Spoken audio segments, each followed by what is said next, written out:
오늘은 우리 다 함께 디모데후서 1장으로부터 공부를 하겠습니다. 1장 1절 인사의 말씀을 우리 다 같이 읽겠습니다.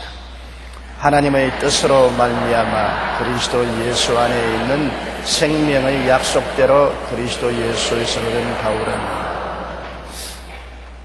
바울 선생은 당신의 사도된 경륜을 설명하고 있습니다.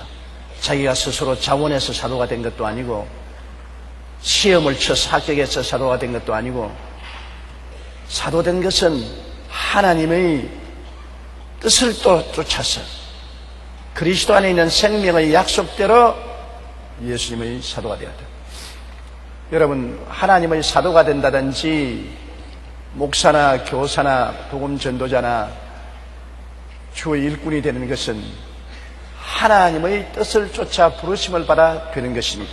물론 우리가 예수를 믿고 구원을 받게 되는 것도 영원전에 하나님이 그리스도 안에서 우리를 예정하사 예수님 안에서 하나님의 자녀가 되게 하신 것입니다. 결국 우리가 보면 하나님이 만세전에 하늘과 땅과 세계와 그 가운데 모든 것을 짓기 전에 이미 하나님 계획 속에 여러분을 하나님의 자녀로 만들겠다고 예정하시고 주님께서 부르셨다는 것입니다. 그러므로 우리 구원의 뿌리도 엄청나게 깊습니다. 현재 내가 회개하고 예수 믿게 된 것은 지금 일어난 경험처럼 생각하지만은 실제 하나님 말씀을 통해서 보면 그 뿌리가 영원 전에 이미 하나님 뜻 속에서 여러분이 예정되사 그리스도 예수로 말미암아 하나님의 자녀가 되게 하실 것입니다. 하나님의 지혜와 지식의 풍요함과 하나님의 예정의 깊고 심오함을 우리는 뼛속까지 느낄 수가 있는 것입니다. 아예 전율될 지경입니다. 내가 누구냐? 나같이 아무것도 아닌 티끌과 먼지와 같은 인생을 만세전에 이미 하나님이 알고 계셨다. 그리고 하나님이 우리 나를 사랑하사 예수 그리스도로 말미암아 하나님의 자녀가 되도록 예정하여 주셨다. 기가 막힌 일 아닙니까? 우리 하나님께서는 내가 이 세상에 태어나서 하루가 되기 전에 내 일생을 이미 하나님 책에 기록해 놓았다고 하는 것입니다. 그러므로 이 모든 것을 보면 하나님의 예정은 처음부터 끝까지 우리에게 이미 정해 놓으신 것입니다. 우리가 선택할 수 있는 것은 극히 제한된 것에 불과한 것입니다.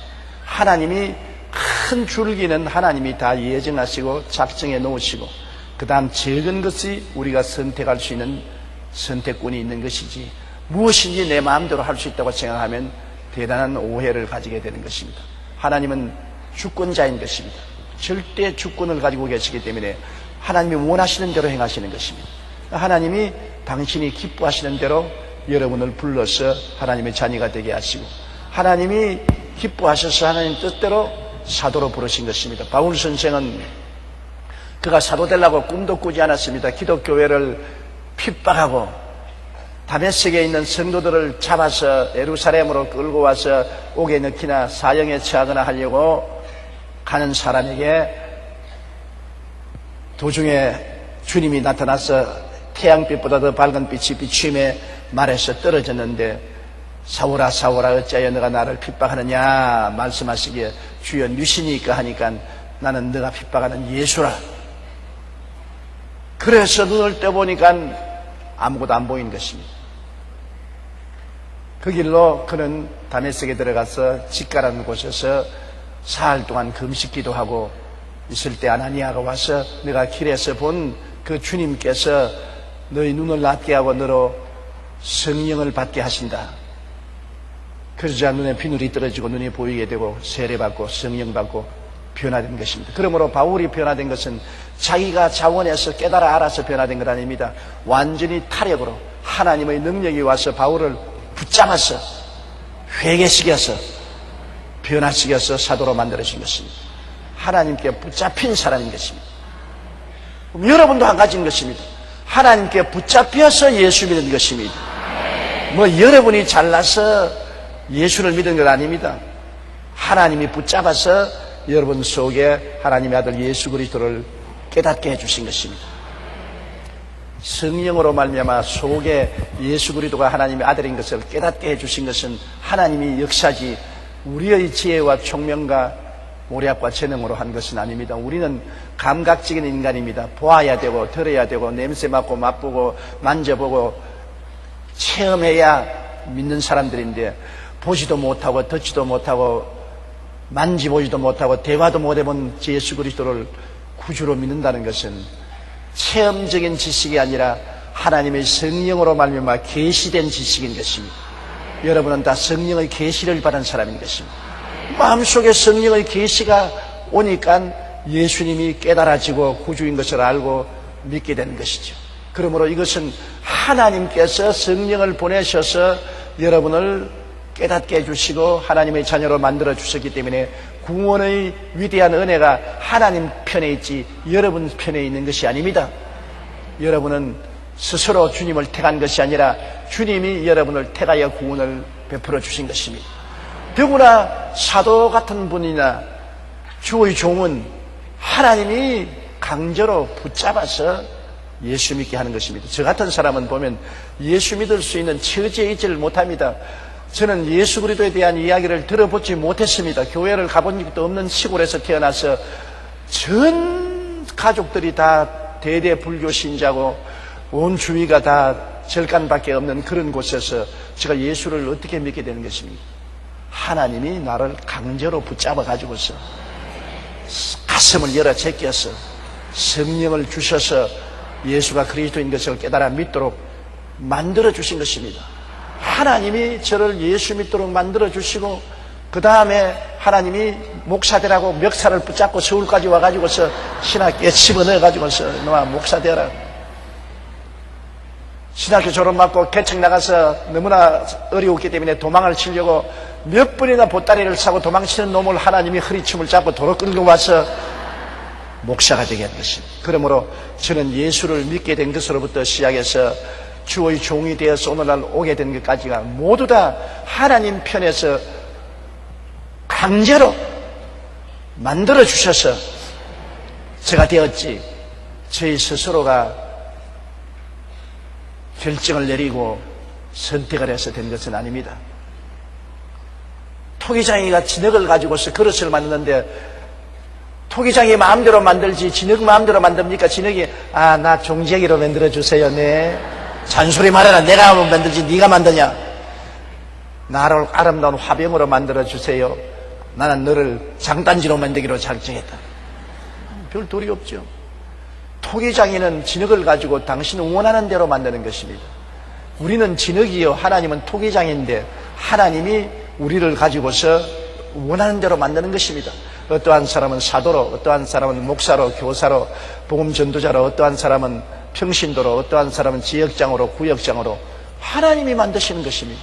주의 나라의 모든 직분은 하나님이 만드신 그릇인 것입니다.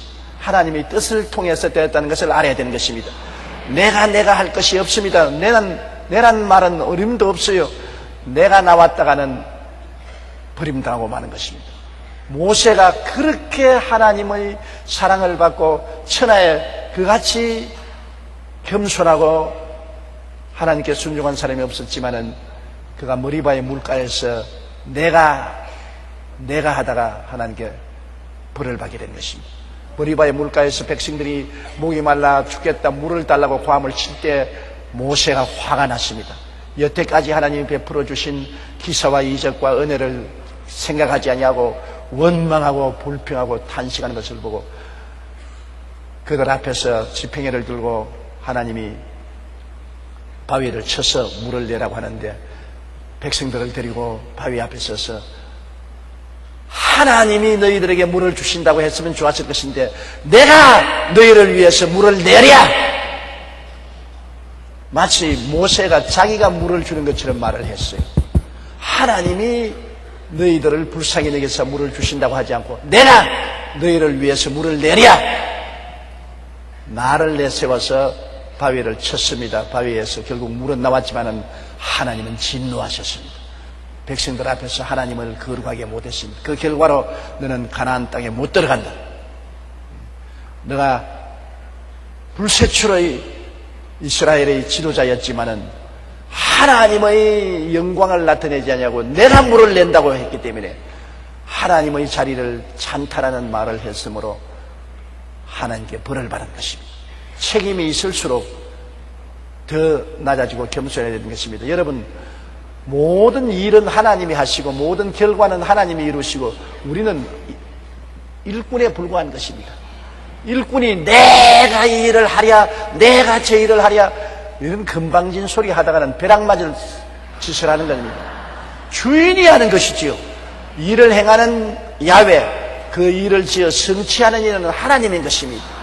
우리는 그냥 일꾼이에요. 사도라는 일꾼, 목사, 교사, 선지자 혹은 부흥사 혹은 평신도, 집사, 안수집사, 장로, 지역장, 구역장 같이 모두 다 하나님의 일꾼에 불과한 것입니다. 일꾼은 주인이 시키는 일을 하고 일이 다 끝나면은 사라지는 것입니다. 지가 무슨 결과를 이룬 것처럼 그렇게 어색될 수가 없습니다. 자기 할 직분을 다 했으면 사라지는 것입니다. 끝장나는 거예요. 끝까지 자기가 뭐 잘난 듯이 버티면 안 되는 것입니다. 조용기 목사도 하나님이 불러서서 49년간 일을 하고 50년 일을 하면 사라져야 돼요. 교회는 조용기 목사가 세운 것도 아니고 조용기 목사의 교회도 아니고 하나님이 세우신 교회요, 하나님의 교회인 것입니다. 나는 머슴으로서 일했으니 하나님이 이제 너 그만해라, 이제 늙어서 별 써먹을 데가 없다, 이제는 그만해라 하면 그만해야지요. 이 일이 누구 일인데? 하나님 일 아닙니까? 그렇지요? 하나님 일입니다. 절대로 사람의 일이 아닌 것입니다. 이건 내가 세운 교회로 내가 파파 할아버지가 되고 지팡이 짚고도 이곳에 올라와야지, 그런 건방진 소리 하다가는 가나안 땅에도 못 들어가고 마는 것입니다. 내가 어디 있습니까? 일은 하나님이 하시고 종결도 하나님이 지으시고 우리는 종으로서 일꾼으로서 하나님 쓸만큼 쓰시다가 그만두라면 그만두는 것입니다. 하나님은 때가 이르면 모세를 그만두라고 하시고 여호수아를 세우시고 여호수아가 때가 이르면 여호수아를 그만두게 하시고 사사들을 세우시고 하나님이 하시는 일은 절대로 하나님 주권하에 있지 건방진 소리 하다가는 매를 맞게 되는 것입니다. 그러므로 사도 바울 선생이 하나님의 뜻으로 말미암아 그리스도 예수의 사도가 되었다. 얼마나 당당합니까? 네가 누구냐? 하나님의 뜻으로 나는 사도가 되었습니다. 오늘날 저보고 네가 목사냐? 네가 누구냐? 나는 스스로 목사 된 적도 없고 목사 되려고 한 적도 없습니다. 하나님의 뜻으로 하나님이 강제로 나를 목사로 세웠으니 내게 불만이 있거들랑 하나님께 불평을 말하십시오. 내가 목사가 되었으면 내가 자랑할 것이 있거니와 나는 내가 목사가 된 것이 아니고 하나님이 강제로 만들어 주셨으니 하나님이 책임을 져 주실 것이고 내가 걱정할 건 없지 않습니까? 여러분, 하나님이 책임져 주시는 것입니다. 내가 구역장이고 내가 지역장인데 내가 일을 잘해야지. 여러분이 지역장, 구역장 된 것 아닙니다. 하나님이 구역장으로 만드시고 지역장으로 만들어 주셨으니 충성할 따름입니다. 충성. 일은 하나님이 하시는 것입니다. 결과도 하나님이 맺으시는 것입니다. 나는 내가 지역장, 구역장이 되었으면 내 직분에 충성만 하면 되는 것입니다. 걱정 버리세요. 걱정 버렸어요. 여러분이 없을 때도 하나님 사업은 잘 진행되어 간 것입니다. 내가 없다고 안 되는 것은 없습니다.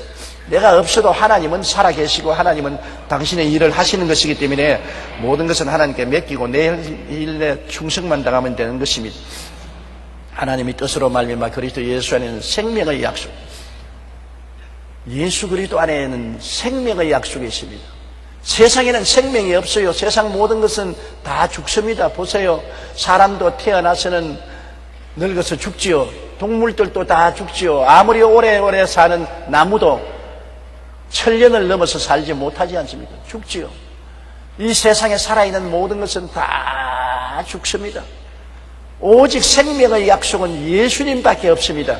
예수님만이 영원히 삽니다. 예수님이 죽을 몸을 가진 사람으로 오셔서 우리 보는 앞에서 십자가에서 죽으시고 무덤에 들어갔다가 사흘 만에 죽음을 극복하고 부활해서 영생하시는 주님이 되신 것입니다. 그러므로 죽음을 이기신 분은 예수님밖에 안 계셔요. 예수님 이외에는 연수의 차이는 있더라도 다 죽어요. 죽는 것은 정한이 친 것입니다. 생명의 약속은 예수님밖에 없는데 성경은 누구든지 저를 믿으면 멸망하지 않고 영생을 얻으리라. 예수님이 죽음을 이기고 부활하셔서 영원히 사는 것처럼 예수님을 믿으면 그 생명이 내 속에 들어와서 내가 거듭나서 새 사람이 되고 예수님과 함께 영원히 사는 생명의 약속을 가지고 있는 것입니다. 그러므로 예수 안 믿는 사람들은 혼의 생명, 푸스케 생명을 가지고 있습니다. 그러나 예수 믿는 사람은 영생인 조의 생명을 가지고 있습니다. 조의 생명. 헬라어로 죽는 생명, 혼의 생명은 푸스케입니다. 따라 말씀해주세요. 푸스케. 푹스 꺼져버린다고 푸스케예요. 그러나 영생은 조의, 따라 말씀해주세요. 조의 영원한 생명, 하나님의 생명을 가진 것입니다. 그러므로 예수 안에 있는 영원한 생명의 약속입니다. 이건 약속이에요. 사람도 약속하면 어기지 못하는데 하나님이 약속하고 어기지 않습니다. 하나님은 인생이 아니신지라 시건치 아니하시고 인정 아니신지라 거짓이 없으시다고 말씀하신 것입니다. 하나님께서 누구든지 예수 그리스도를 믿으면 멸망하지 않고 영생을 얻으려는 생명의 약속을 주신 것입니다. 그러므로 예수를 믿으면 하나님의 언약대로 영원히 죽지 않고 살게 되는 것입니다. 이게 얼마나 복스러운 것입니까? 사람이 장차 만나야 될 가장 큰 위기가 죽음입니다. 뭐 사업이 망한다든지 환경이 어려워지는 것은 아무것도 아닙니다. 가장 큰 위기가 죽음인 것입니다. 우리는 죽는 사람 곁에서 구경만 했기 때문에 죽는 사람이 얼마나 답답한지는 모르지요. 본인이 얼마나 답답하겠어요. 희망이 없이 죽는다는 것은 얼마나 좌절고 절망이겠습니까? 그러나 죽음이 다가와도 영원한 생명의 언약을 받은 사람은 죽음이란 터널을 지나면 천국에 갈 것을 알고 있기 때문에 터널을 눈 딱 감고 지나가면 되는 겁니다. 눈 딱 감고 지나가면 돼요. 제가 옛날에 디즈니랜드에 가서 막 터널 속으로 막 가는 기차를 탔어요. 내가 죽으려고 탔지. 뭣도 모르고 그거를 탔는데 제일 처음에는 장난 같더니 조금 지나니까 장난 아니더라고요. 캄캄한 터널 속에 기차가 막 곤두박질을 치는데 이거는 내려달라 할 수도 없는 일이고 내 죽는다고 고함을 쳐도 들어줄 사람도 없고 어떻게 합니까? 딱 잡고 니 딱 깨물고 눈 딱 감고 기다리는 거예요. 하나도 재미도 없고 빨리 나오기만 기다리는 겁니다. 힘껏 잡고 눈을 감고 이를 깨물고 기다리니까 나중에 터널 밖을 나와서 정류장으로 도착을 하더라고요. 뒤를 돌아보기도 싫더라고요. 죽음이란 그 터널과 같습니다. 막 곤두박질 치고 죽음이 다가올 때 우리는 생명의 약속이 있기 때문에 그걸 믿고 니 딱 깨물고 딱 눈 감고 기다리면 죽음의 터널을 지나서 영원한 생명으로 들어가는 것인데 생명의 약속이 없는 사람은 죽음의 터널을 곤두박질 치고 내려가서 가장 캄캄한 흑암으로 거꾸러져 떨어지는 것이니까 그야말로 최대의 고통과 괴로움과 위기인 것입니다. 지옥 갈 바에는 예수님께서 가룟 유다를 보고 말씀하시기를 차라리 안 태어난 것이 좋다고 말한 것입니다. 하나님이 지옥 갈 바에는 안 태어난 것이 좋다고 할 지경이니 지옥을 그렇게 쉽게 생각하지 마십시오. 사람으로 태어났었으면 지옥 가지 말아야 돼요. 그러므로 바울 선생은 하나님의 뜻으로 말미암아 그리스도 예수 안에 있는 생명의 약속대로 예수님의 사도가 되었다고 말한 것입니다. 이 생명의 약속을 전하는 직분인이 얼마나 아름답습니까? 여러분, 우리 성도들은 가는 곳마다 예수 믿고 영생을 얻으라는 생명의 약속을 전달하는 기쁜 소식을 전하는 사람들이기 때문에 여러분이 예수 그리스도의 복음을 전할 때 그 발걸음이 얼마나 아름다운지 몰라요. 그 입술이 얼마나 아름다운지 몰라요. 여러분이 예수 그리스도의 생명의 약속을 전할 때 그 입술은 하나님 보시기에 너무나 아름답고 그 발걸음은 아름답도다 기쁜 소식을 전하는 발이여라고 말한 것입니다. 왜? 우리만이 생명의 약속을 받았고 그리스도 안에 있는 영원한 생명을 전할 수 있는 지식을 가지고 있기 때문인 것입니다. 다른 사람은 없지 않아요. 이런 약속을 다른 사람이 어디 받아요? 마귀가 눈을 캄캄하게 감게 해가지고서 내일 일은 난 몰라요. 내일은 생각하지 말라. 오늘 그저 무엇을 먹을까, 무엇을 마실까, 어떻게 쾌락을 누릴까, 오늘만 생각하고 내일 생각하지 마라. 마귀는 그렇게 말합니다.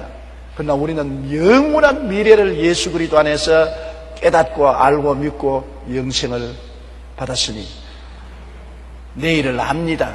내일 영원한 생명이 있는 것을 우리는 알고 살고 있는 것입니다. 내일 일은 난 모른다고 아니에요. 내일 일은 내가 알아요. 예수 안에서 영생이 있는 것을 알고 천국이 있는 것을 확실히 알고 가는 것입니다. 그러므로 아무리 어려운 일을 당해도 이 풍파 지나가고 영원한 천국이 오는 것을 압니다. 세상 풍파가 다가오면 다가올수록 우리는 세상의 미련을 점점 더 버리고 점점 더 주님께 가까워지는 것입니다. 세상 사람들은 세상 풍파 다가오면 그거 안 놓치려고 더 미련을 붙잡고 몸부림을 치고 발버둥 치지만은 우리는 세상 풍파 다가오면 털털 털어버립니다. 세상 미련 다 털어버리고 우리는 마음을 다하고 뜻을 다하고 정성을 다하고 목숨을 다하여 우리 주 예수님을 사랑하고 주님의 품에 더욱 안기는 것입니다. 그러면 저 영생의 영광스러운 빛이 우리 마음속에 더 찬란하게 비치게 되는 것입니다. 큰 풍파 일어나는 것 세상 줄 끊음일세 주께서 오라 하시면 내 본향 찾아가리. 우리가 섰는데 내 친구 건너가네. 저 건너편에 있는 집 내 눈에 확실하다. 우리에게는 확실하지만 안 믿는 사람에게는 아무것도 안 보이죠. 요단 건너 보아라. 아무것도 안 보이는데 모세가 느보산에서 저 요단강 건너편 가나안 땅을 다 바라본 것처럼 우리는 이 땅에서 바라보면 천당이 다 예수님 안에서 보이는 것입니다. 안 믿는 사람은 하나도 안 보여요. 안 믿는 사람 보고 미쳤다, 미쳤어. 전부 다 눈에 헛겁이가 잡혀가지고 절실한 거지만 우리는 예수 그리스도 영원한 생명의 약속으로 보게 되는 것입니다. 2절요. 사랑하는 아들 디모데에게 편지하노니 하나님 아버지와 그리스도 예수 우리 주께로부터 은혜와 긍휼과 평강이 내게 있을지어다. 바울 선생은 이제 두 번째 로마의 감옥에 수감되었습니다. 네로 황제 때 이제 사형 은도를 받고 사형당할 날짜를 기다리는데 그때 핍박이 얼마나 심했던지 예수 믿는 사람은 다 잡아 죽이고 원형극장에 가져가서 불태우고 짐승에 찢기게 하고 함으로 수많은 사람들이 신앙을 잃어버리고 흩어지고 배반하고 하나님의 교회가 완전히 허물어지는 것 같았습니다. 그러니 바울 선생은 감옥에 들어앉아서 어찌할 수 없이 초라하게 마음을 조마조마하고 있는데 그의 사랑하는 영적인 아들인 디모데 혼자 고군분투하면서 교회를 붙들어 세우고 성도들을 끌어모으고 용기를 주려고 애를 쓰고 있으니까 얼마나 안타깝습니까? 그리고 감옥에 있는 외로운 그는 그 동지들이 다 뿔뿔이 흩어져 버리고 오직 누가만 왔다 갔다 그를 돌보아 준 것입니다. 그런 처지에서 그는 디모데를 위해서 얼마나 안타깝게 생각하고 사랑하고 디모데에게 영적인 아버지의 그 애절한 편지를 전달한 것입니다. 사랑하는 아들 디모데에게 편지하노니 그 사랑한다는 말이 헛소리가 아닌 것입니다. 진짜로 디모데를 사랑한 것입니다. 하나님 아버지와 그리스도 예수 우리 주께로부터 은혜와 긍휼과 평강이 내게 있을지어다. 은혜는 아버지가 시작해서 예수님을 통해서 오는 것입니다. 아버지가 저수지면 예수님은 파이프입니다, 여러분. 아무리 저수지가 커도 파이프가 연결 안 되면 우리 집에는 물 한 방울도 안 들어와요. 저수지가 크고 아름다운 곳이 있다는 소문을 들어도 그 저수지의 물은 한 방울도 맛볼 수가 없는 것입니다. 파이프를 통해서 오는 것입니다. 큰 파이프를 저수지를 통해서 정수장을 통해서 우리 집까지 오는 것입니다. 하나님의 한없는 은혜는 예수 그리스도 아들을 통해서 우리에게 오는 것입니다. 하나님의 은혜가 우리에게 전달되기 위해서 예수님이 사람으로 오시고 사람으로 인간의 모든 죄악을 청산하시고 죽었다가 부활하셔서 승천하신 것입니다. 그러므로 예수님이 하나님의 은혜가 우리에게 오는 파이프인 것입니다. 예수님 파이프 없이는 우리에게 은혜가 올 수가 없어요. 예수님이 피를 흘렸기 때문에 죄가 없어져서 죄가 다 청산되므로 하나님의 용서와 의의 은혜가 퍼부어지고, 예수님이 와서 모정 부정 부패를 제하심으로 거룩한 은혜가 퍼부어지고, 예수님이 질병을 짊어지고 청산함으로 치료의 은혜가 임하고, 예수님이 저주를 다 담당하심으로 아브라함의 복이 임할 수 있고, 예수님이 사망을 철폐함으로 하나님의 생기와 생명이 임할 수 있는 것입니다. 바로 십자가가 예수 그리스도의 하나님이 우리에게 전하는 파이프인 것입니다. 십자가를 통하지 않고 하나님의 은혜는 우리에게 올 수가 없어요. 십자가 예수 그리스도를 통해서 하나님의 모든 은혜가 다 넘쳐나는 것입니다.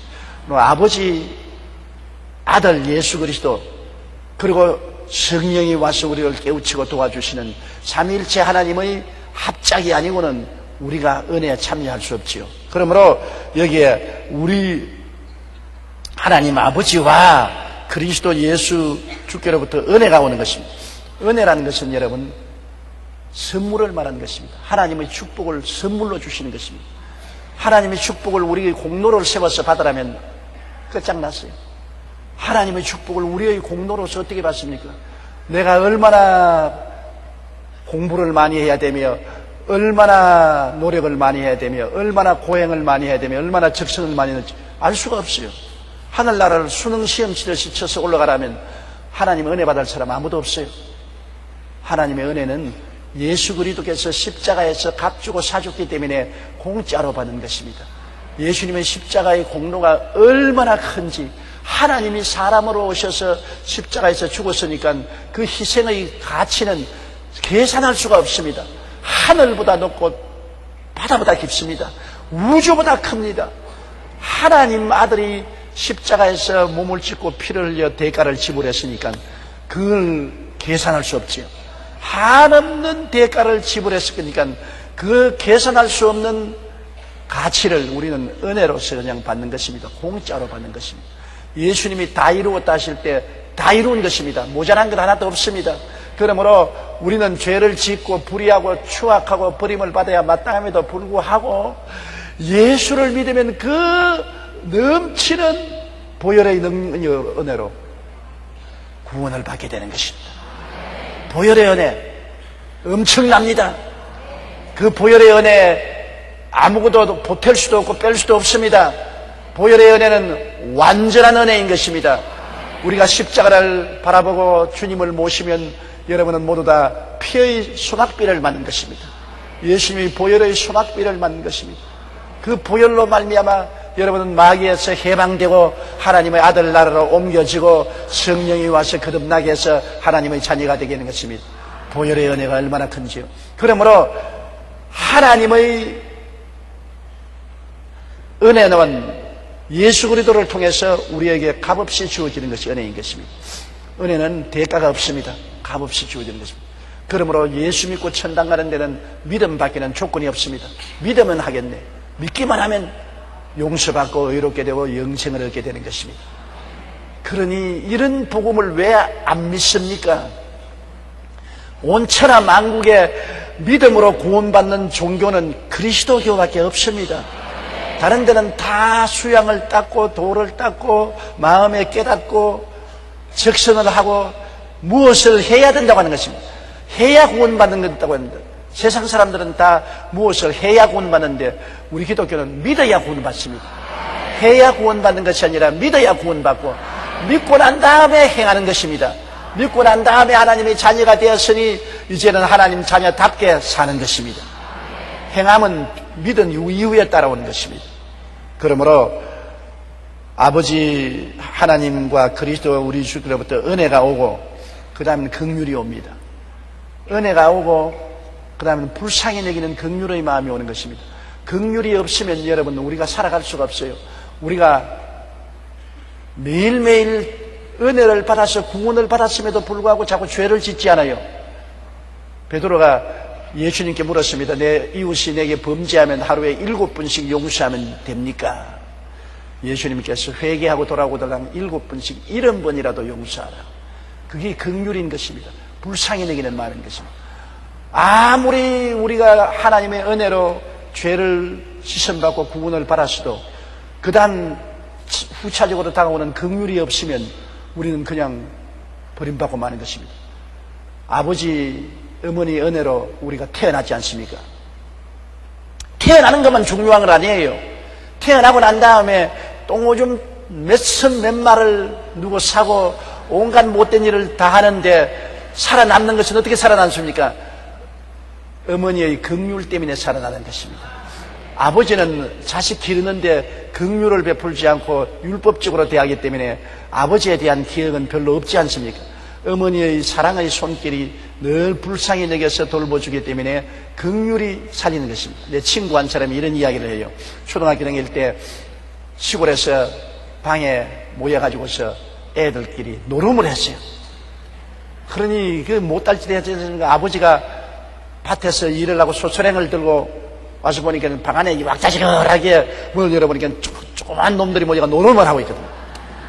그러니 그 아버지가 노발대발해가지고 소소랭을 가지고서 방 구두막을 파헤쳤습니다. 찍어가지고서.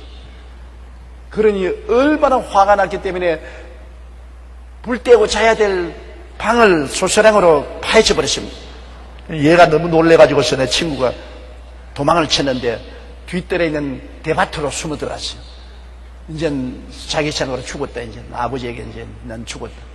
밤이 다가오고 추워지는데 대밭에 웅크리고 앉아서 저녁도 못 먹고 이제 죽었다고 생각했습니다. 그 아버지의 분노가 하늘을 찌를 듯 하니까. 그런데 대밭에 바지락 하는 소리가 나거든. 얼마나 겁이 났던지 아버지가 이제 잡으러 오는 줄 알고 소스라쳐 놀랐는데 보니까 할머니가 부스락부스락 얘야 어디 있냐 할머니 여기 있으니까 할머니가 와서 그러지 아이고 내 새끼야 이놈아 추운데 여기 저쪽으로 어떻게 고생을 하느냐 뭐 한다고 너희들이 노름을 해가지고서 아버지의 분노를 저렇게 샀느냐 아이고 이놈아 다시는 그러지 마라 아이고 내 새끼야 그런데 할머니가 품에서 주먹밥을 만들어 와가지고서 먹이면서 먹어라 그래서 대밭에서 벌벌 떨면서 중국밥을 먹고 할머니 나 어떻게 해? 할머니가 품으면서 나하고 같이 네 애비에게 가자 내하고 가자 내가 품고 아버지에게 갈 테니까 아버지가 때리면 내가 돌아서서 내가 등에 맞고 내가 안 맞도록 할 테니까 나하고 같이 가자 그리고 아버지에게 잘못하고 빌어라 그래서 얘가 주먹밥을 허기를 채우고 할머님 침 아프게 쌓여서 가니까 아버지가 노발대발하니까 아버지가 이놈의 자식 때리니까 아이 왜 이래 그러면서 할머니가 등을 돌리니까 아버지가 할머니를 못 때리잖아요. 죽으라고 할머님 포에만 안게 가시니까 할머니가 잘못했다 그래라. 아버지 잘못했어요. 할머니가 가자. 아버지가 용서해 줬으니까 가자. 아버지 용서하는 말도 안 했는데 할머니가 대신으로 용서를 해주고 그래 방으로 데려가서 잠을 재우고 그 위기를 넘겼다는 이야기를 나보고 여러 번 하더라고요. 보십시오. 아버지는 율법이지만은 그 아이가 가출을 하지 않고 집에 들어와서 정상적인 생활을 할 수 있기 위해서는 긍휼이 필요한 것입니다.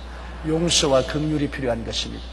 그러므로 바로 예수님과 성령님이 하시는 일이 이 자비를 베풀어 주는 것입니다. 아버지가 진노하실지라도 예수님 십자가의 보혈을 통해서 성령으로 우리를 끌어안고 용서와 자비를 베풀어 주시는 것입니다. 은혜를 받았으면 우리는 끊임없는 하나님의 자비가 있어야 되는 것입니다. 예수 그리스도를 통한 자비가 없이는 구원받았더라도 버림받을 수밖에 없는 것입니다. 항상 예수님의 자비가 있기 때문에 용서를 구하고 보혈을 의지하고 씻음을 받는 것입니다. 그리고 긍휼을 받으면 평강이 내게 있을 때 마음이 평안해지는 것입니다. 은혜를 받고 긍휼을 받기 때문에 마음이 평안해요. 하나님이 값없이 구원을 주시고 긍휼을 베풀어서 불쌍히 내게 주기 때문에 하나님 품에 안게 해서 마음이 편안해요. 이 세상에 가장 귀한 보화가 평안인 것입니다. 사람이 호의호식하더라도 마음이 불안하고 초조하고 공포에 떨고 있으면 행복은 없어요. 행복은 초가상칸에 살아도 마음이 평안하면 행복해질 수 있는 것입니다. 오늘날 세계는 옛날보다 엄청나게 편하고 잘 살지만 평안이 없어요. 엄청난 경쟁 속에서 서로 물고 찢고 싸우기 때문에 평안이 없어요. 요사이 신문 보면 대통령 선거하기도 전에 서로 물고 찢는 거 보고 기가 막혀요. 초등학교 애들도 요사이 반장 뽑으면은 서로 경쟁하고 투표하는데, 초등학교 애들 반장 뽑을 때도 보면은 나무 흠으로 남 뜯는데, 요사이 어른들은 대통령 되려면 나무 밑창을 다 파헤쳐내요. 참 우리가 국민들이 보기에 괴롭습니다. 왜? 틀어서 먼지 안 하는 사람 누가 있습니까?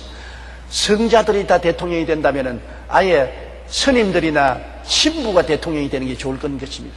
이 세상에 죄 안 지은 사람 누가 있어요? 일을 잘하는 사람이 대통령이 돼야지. 성자가 대통령이 되려면은, 성자는 여러분 아예 절간의 스님이나 수도원의 수도사가 와서 대통령이 되는 것이 좋지 않겠어요? 사람이 어지간하면 일 잘하는 사람을 뽑아서 대통령으로 삼아야 될 줄 압니다. 너무 밑을 파헤치면 허물 없는 사람이 어디 있으면 공멸하고 만다. 왜? 성경엔 서로 물고 찢으면 망할까? 조심하라. 서로 물고 찢으면 다 같이 망해요. 정책적인 대결을 해야지.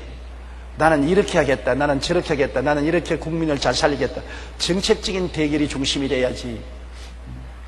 너 옛날에 집 몇 채 팔아먹었냐? 이사 몇 분 갔느냐?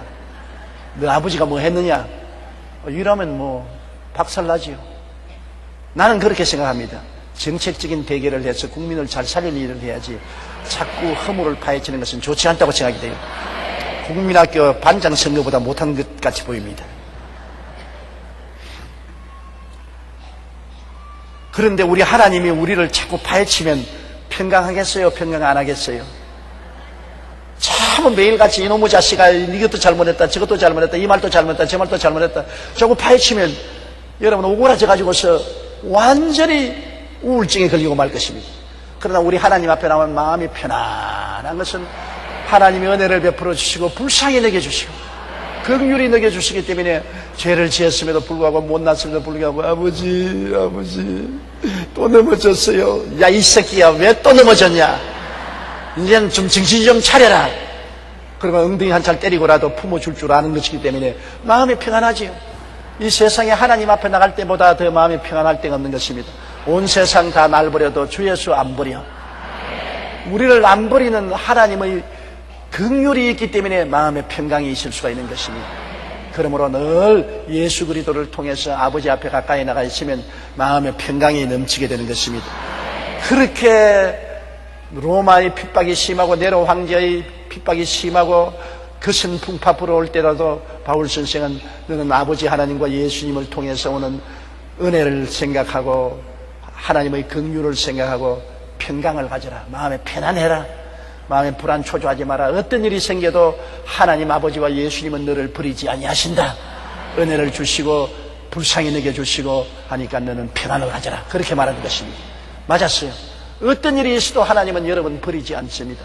내가 너를 결코 버리지 않고 너를 떠나지 않겠다고 말씀한 것입니다. 그러므로 예수님의 십자가 보혈을 의지하고 항상 넘어지면 일어나서 다시 주님께로 돌아오고 마음의 위로와 평강을 갖게 되시기를 주님 이름으로 축원합니다. 그 다음 3절요. 내가 밤낮 간구하는 가운데 쉬지 않고 너를 생각하여 청결한 양심으로 조상적부터 섬겨오는 하나님께 감사하고. 바울 선생은 감옥에 갇혔으니 밤낮으로 할 일이 없지 않아요. 기도밖에 할 일이 없습니다. 하나님이 여러분에게 기도시키려면 감옥에 갇힐 할 때가 있는 것입니다. 예레미야가 이스라엘 나라가 망하게 됐는데 국정은 어지럽고 임금은 정신을 차리지 못하고 국민들은 우상 숭배를 하고 너무너무 답답해서 동분서주하고 있을 때 감옥에다 넣어버렸습니다. 예레미야가 12대 뜰에 갇혔어요. 발을 동동 굴렀어요. 내가 나가서 회개하라고 외쳐서 임금을 깨우치고 고관 대작들을 회개시키고 국민들에게 정신을 차리게 해야 되겠는데, 내가 이 어려운 때 저 바벨론 나라는 쳐들어오려고 눈앞에 와 있는데 내가 감옥에 갇히면 어떻게 합니까? 고함치니까 하나님이, 에레미야야, 일을 행하는 이는 야훼, 그 일을 지어 성취하는 이는 야훼, 야훼라는 자가 내게 이르노라. 너는 내게 부르짖으라. 내가 내게 응답하였고 내가 알지 못하는 크고 은밀한 일을 보여주리라. 그때 하나님 말하기를, 일은 네가 하는 것이 아니다. 이 나라를 구원하고 변화시키는 것은 내가 하는 일이다. 하나님이 하는 일인데, 하나님이 일을 하시기 위해서는 네가 기도를 해야 된다. 그래서 네가 너무 동분서주하고 기도할 시간이 없기 때문에 감옥에 가두어 놓았다. 감옥에서 아침 저녁까지 기도를 해라. 그러면 내가 일을 행하고 일을 성취하고 은밀한 일을 보여주겠다는 것입니다. 여러분, 하나님의 팔을 움직이는 것은 기도인 것입니다. 첫째도 둘째도 셋째도 기도가 변화시키는 것이지요. 인간의 힘으로 동분서주한다고 변화가 오지 않습니다. 기도가 변화를 가져오는 것입니다. 오늘날 한국의 성령 역사 100주년 운동으로 다시 부흥의 불길을 일으키려고 애를 쓰고 있습니다. 기도 모임을 많이 가지고 있습니다. 기도해야 부흥의 불길이 임하는 것입니다.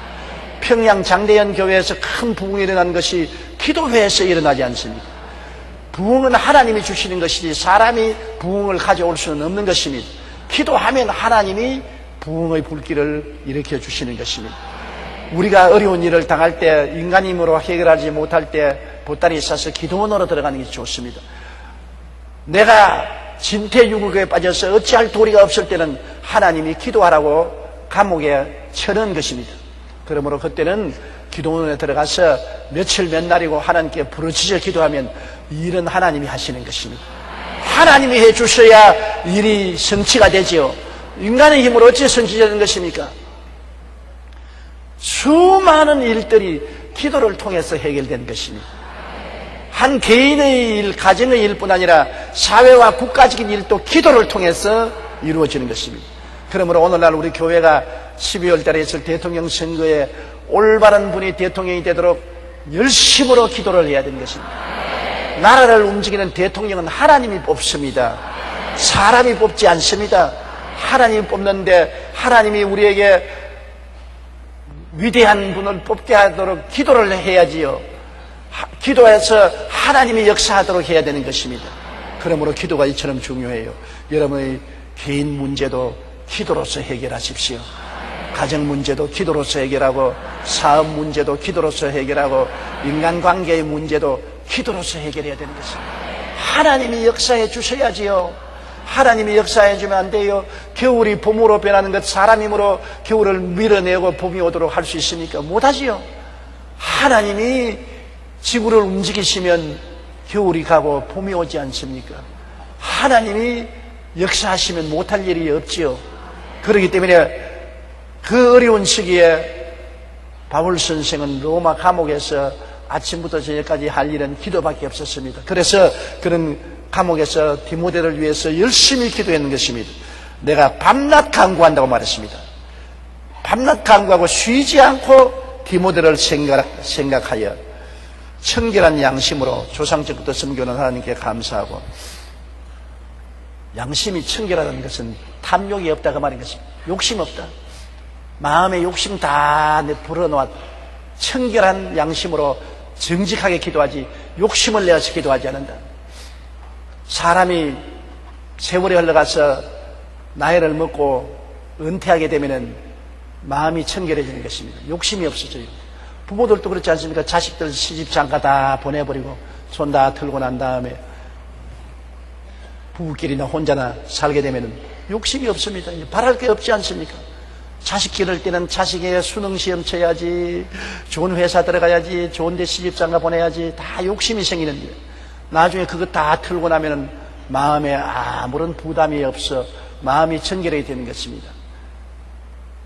지금 제가 49년째 목회하고 몇 년은 50년째 되고 나니까 마음이 굉장히 부담이 없어지는 것입니다. 왜냐하면 옛날에는 교회를 더 크게 해야 되겠다, 온 천하 만국에 나가서 복음을 증거해야 되겠다, 이 일도 해야 되겠다, 저 일도 해야 되겠다, 할 일이 너무나 많으니까 걱정이 많고 욕심이 많고 탐심도 생기고 싸움도 하고 미운 사람도 고운 사람도 있는데, 이제 그 나이가 지나가니까 다 짐을 풀어버립니다. 이제 목회 사역도 후배들에게 다 넘겨줘야 되고, 하나님의 사업도 내가 한 것 다 마무리 짓고 다 후배에게 물려줘야 되고 하니까 마음에 짐을 불어놓으니까 마음이 청결하게 되고 깨끗하게 되고 평안하게 되는 것을 느꼈습니다. 그러므로 늙는다는 것 반드시 안 좋은 것 아닙니다. 늙는다는 것 마음이 편안해져요. 욕심이 없어지니까 마음이 청결해지고 깨끗해지는 것을 느낄 수가 있는 것입니다. 그래서 곱게 늙는다고 말하지 않습니까? 젊을 때는 혈기방장해서 좋고 늙어서는 마음이 편안해지니까 좋은 것을 발견했습니다. 그래서 하나님 믿으면 젊어도 좋고 늙어도 좋아요. 죽는 것도 좋다고. 천당하니까. 언제나 나이를 먹으면 죽음을 생각하지 아니할 수 없습니다. 그래서 늘 하루에도 몇 번씩 죽음을 면전해서 생각하는데, 그러나 언제나 죽음을 면전해 생각할 때 얼굴에 웃음이 떠올라요. 죽음이라는 터널을 지나서 천국에 너무나 아름답고 영광스러운 곳으로 들어가겠구나. 이질감을 느끼지 않습니다. 죽음이 얼토당토하는 원수로 생각되지 않고 이질감이 생기지 않습니다. 예수님 안에서 주님께로 들어가는 길인 줄로 생각하기 때문에 평안하게 되는 것입니다. 예수 믿고 주님과 친하고 있으면, 마음이 준비되어 있으면 죽음이란 언제 다가와도 편안하게 지나갈 수 있는 과정에 불과한 것입니다. 예수 믿고 준비가 안 되니까 와닥하지. 예수 믿고 준비된 사람이에요. 사망아 너희 쏘는 것이 어디느냐, 사망아 너희 이기는 것이 어디느냐. 쏘는 것도 없고 이기는 것도 없어요. 평안할 것밖에 없는 것입니다. 더 아름다운 천국에 들어갈 기대로 넘치게 되는 것입니다. 그러므로 바울 선생도 이제는 감옥에 들어가 있으니까 마음에 아무런 부담이 없습니다. 이제는 에베소 교회를 어떻게 할고, 골로새 교회를 어떻게 할고, 데살로 교회를 어떻게 할고, 로마 교회를 어떻게 할고, 통분서주하는 그 모든 것도 다 불어넣고, 모든 과거도 불어넣고 현재와 미래도 불어넣고 이제 하나님만 바라보는 마음에 청결한 양심을 가지고 기도하는 것입니다. 아무런 욕심과 탐심이 그 마음속에서 뿌리를 내리지 못하고 있는 것입니다. 그는 청결한 양심으로 조상적부터 섬겨오는 하나님께 감사한다. 조상적부터 섬겼다는 것은 아브라함과 이삭과 야곱, 조상 때부터 바울 선생은 유대인이기 때문에 하나님을 섬겨왔지 않습니까? 우리는 조상 때부터 섬기지 않았었어요. 우리는 요새 와서 예수님을 통해서 구원을 받고 하나님을 섬기지만은 유대민족들은 조상 때부터 하나님을 섬깁니다. 아브라함 때부터, 이삭 때부터, 야곱 때부터 내려와서 그들이 애굽에 종살이하고 또 가나안 땅으로 들어오고 그 다음 예수님을 통해서 조상 때부터 섬겨오는 하나님이라고 그는 말하고 있는 것입니다. 그 유대인들은 하나님의 제사장 국가로서 신앙의 뿌리가 깊어요. 그 하나님께 감사하고 4절요, 내 눈물을 생각하여 너 보기를 원하면 내 기쁨이 가득하게 하리 하리니. 디모데가 참 마음이 착한 사람입니다. 눈물이 많은 사람은 마음이 착한 사람입니다. 여러분, 마음이 완악한 사람이 우는 거 보았어요? 마음이 착한 사람이 남의 서러운 이야기 들어도 울지요. 눈물이 쉽게 나옵니까? 지어서 우는 것은 모르겠지만은 진짜로 눈에 눈물이 나오는 것은 뼛속에서 나오는 것입니다. 그런데 눈물을 흘리고 나면 기도할 때 속이 시원해요. 하나님 앞에 눈물을 흘릴 수 있으면 굉장히 축복인 것입니다. 은혜가 와서 하나님 앞에 통곡하고 울고 나면은 마음이 상쾌하고 치유가 다가오게 되는 것입니다. 그런데 하나님의 은혜를 받지 않아도 잘 우는 사람이 있어요. 나는 보통 때는 안 우는데 남 슬픈 이야기 들으면 자꾸 울어서서 아주 민망스러울 때가 많아요. 옛날에 영화관에 갈 때 언제나 손수건 하나 준비하고 갑니다. 울라고 준비하고 있어요. 영화를 보는데 왜 눈물을 흘려요? 그러나 슬픈 장면이 나오면 자꾸 눈물이 나와요.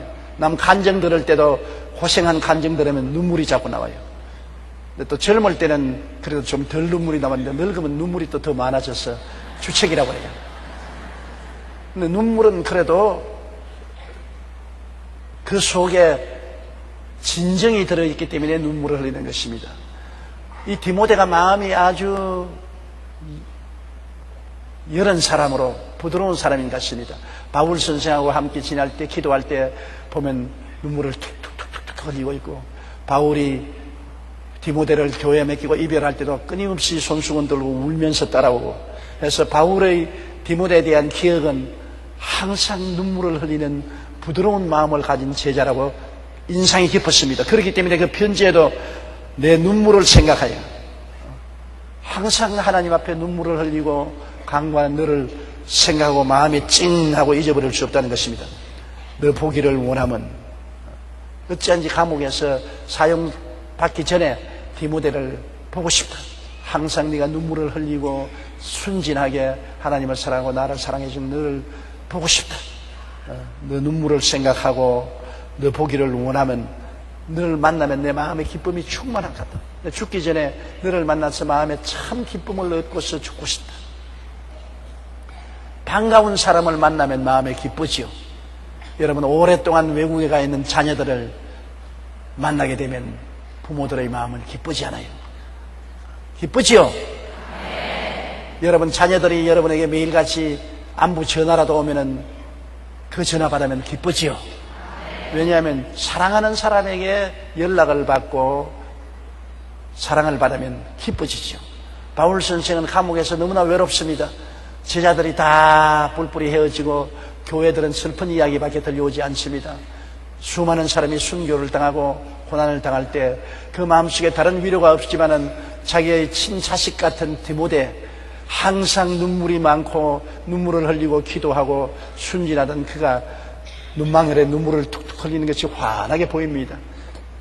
디모데야, 내가 죽기 전에 로마로 찾아와서 감옥에 와서 나랑 만나봐다오. 내가 너 얼굴 한번 보고 너를 만난 그 마음의 감격과 기쁨을 가지고 이 세상을 떠나고 싶다고 그 소원을 아뢰고 있는 것입니다. 바울의 얼마나 간절한 소원이겠습니까? 또 디모데를 만나고 난 다음에 바울이 세상을 떨 수 있기를 바울은 얼마나 간절히 원했겠습니까? 내 기쁨이 가득하게 하렴이라고 말하는 것입니다. 5절요, 한 절 더 하십시다. 이는 내 속에 거짓이 없는 믿음이 있음을 생각하니라. 이 믿음은 먼저 내 외조모 로이스와 내 어머니 유니게 속에 있더니 내 속에도 있는 줄을 확신하노라. 디모데는 사람이 진실하고 순진해서 거짓이 없는 믿음이다. 세상과 혼탁하지 않았지. 거짓된 믿음, 가짜 믿음도 많잖아요. 정말 가짜 믿음에 걸리면 큰일 납니다. 이단과 사설에 넘어가면 인생이 박살나는 것입니다. 절대로 이단에 걸려들어서는 안 돼요. 우리가 전통적으로 믿은 신앙 이외에 다른 모든 신앙은 거짓말인 것입니다. 바울 선생이 하늘에 천사가 와서 전하더라도 우리가 전한 것 이외에 다른 복음을 전하면 저주를 받으리라고 말한 것입니다. 하나님의 아들 예수 그리스도를 믿음으로 구원받는 이 진리 이외에 내가 특별히 재림주다, 내가 성령이다, 나를 통해야 구원받는다, 14만 4천 명이 차야 그쪽에 들어와야 구원받는다, 이런 헛된 소리 하는 사람들, 나중에 불벼락을 맞을 사람들인 것입니다. 이단 중에도 썩어 빠진 이단인 것입니다. 여러분, 내가 여러분께 정말 부탁하는 것은 2000년 전에 동정녀 마리아를 통해서 오셔서 우리 위해서 십자가에 죽었다가 부활하셔서 승천하신 그 예수 그리스도를 기다리는 신앙, 이것 이외에 다른 신앙은 다 가짜인 것입니다. 여러분, 예수님 재림주로 왔다는 사람들, 자기가 보혜사 성령이라고 하는 사람들, 또 오직 14만 4천 명 속에 들어가야 구원받는다는 이런 말들, 새빨간 거짓말이요, 지옥에서 나온 마귀의 날름거리는 혀인 것입니다. 이런 데 속아 들어가면 안 돼요. 절대로 우리 주 예수 그리스도 이외에 다른 복음을 들으면 안 된다는 것을 여러분 마음 명심하시기 바랍니다. 디모데는 거짓이 없는 진실한 신앙을 가지고 있었습니다. 디모데의 믿음을 생각할 때 그가 바울이 말하기를 너 믿음은 계보가 너 외조모 외할머니 로이스 속에 있더니만 내 어머니 유니게 속에 있더니 내 속에 있는 줄 아니라. 이래서 신앙의 계보를 모계를 쫓아서 말하고 있는 것입니다. 외할머니 속에 있던 믿음이 너희 어머니 속에 있고 어머니 속에 있는 믿음이 너희 속에 왔다. 여러분, 믿음의 역사는 모계 쪽 통해서 강하게 역사하는 것입니다. 제가 지금까지 목회하면서 보니까 언제나 온 가정이 활깍 뒤집어지는 것은 여자가 들어와서 뒤집어 놓지 남자가 들어와서 뒤집어 놓지 않아요. 며느리가, 예수 믿은 며느리가 집에 들어오면 그렇게 핍박을 받다가도 나중에 시아버지, 시어머니, 남편, 온 식구를 다 예수 믿게 하고, 또 가정에 부인이 예수를 믿고 들어오면 그렇게 핍박을 받으면서도 남편 변화시키고 온 가정을 변화시키고, 우리 한국 교회도 부인들이 없으면 교회가 설립될 수가 없었습니다. 여성들이 가는 곳마다 온 가정을 다 변화시키는 것입니다. 신앙은 모계를 통해서 흐르는 것을 알 수 있는 것입니다. 예수님께서도 십자가를 걸머지고 갈 때 많은 사람이 울고 따라오니까 예루살렘의 딸들아, 예루살렘의 딸들아, 나를 위해서 울지 말고 너와 너 자녀를 위해서 울라고 말한 것입니다. 그러므로 여성들의 기도를 통해서 남성들이 변화받고 자녀들이 변화받는 것입니다. 이 성경에 보면 디모데 속에 있는 거짓이 없는 믿음은 외조모 로이스 속에 먼저 있습니다. 외조모가 예수를 잘 믿고 지극히 하나님을 섬겨서 그 딸인 디모데의 어머니 유니게를 변화시켰다. 그런데 유대인들은 이방인에게 시집을 안 보내는데 예수 믿고 난 다음 변화되었으니까 헬라 사람인 사위를 봤어요. 디모데의 아버지는 헬라 사람입니다. 디모데의 아버지가 회개를 하고 예수님을 잘 믿으니까 예수 안에서는 유대인이나 헬라인이나 이방인이나 차이가 없습니다. 예수를 안 믿었으면 유대인은 이방인하고 결혼 안 해요. 그런데 그 외조모 로이스는 예수를 믿고 구원을 받아 착실히 주를 섬기는 분이고, 그 딸 유니게를 잘 예수 믿게 했는데 같은 남아 교회에 나오는 헬라인 청년이 예수를 믿은가 봅니다. 그래서 헬라인 청년에게 딸을 주었어요. 그래서 낳은 것이 디모데인 것입니다. 그러므로 신앙이 3대째로 외할머니 신앙이 어머니 신앙으로, 어머니 신앙이 디모데 속에 들어오게 되었다고 여기 성령께서 말하고 계시는 것입니다.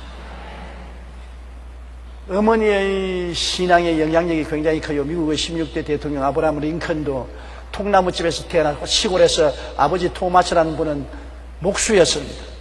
그런데 자녀 교육에 대해서 전혀 관심이 없는데 그 어머니 낸시 여사는 무식하지만은 자녀 교육에 관심이 있었는데 자기가 사는 집에서 20-30리 밖에 겨우 읽고 쓰는 것만 가르치는 야학 비슷한 학교가 있기 때문에 남편을 설득해서 아브라함 링컨의 누님과 링컨 두 사람을 그 학교에 보내가지고서 영어를 읽고 쓰도록 가르쳤습니다.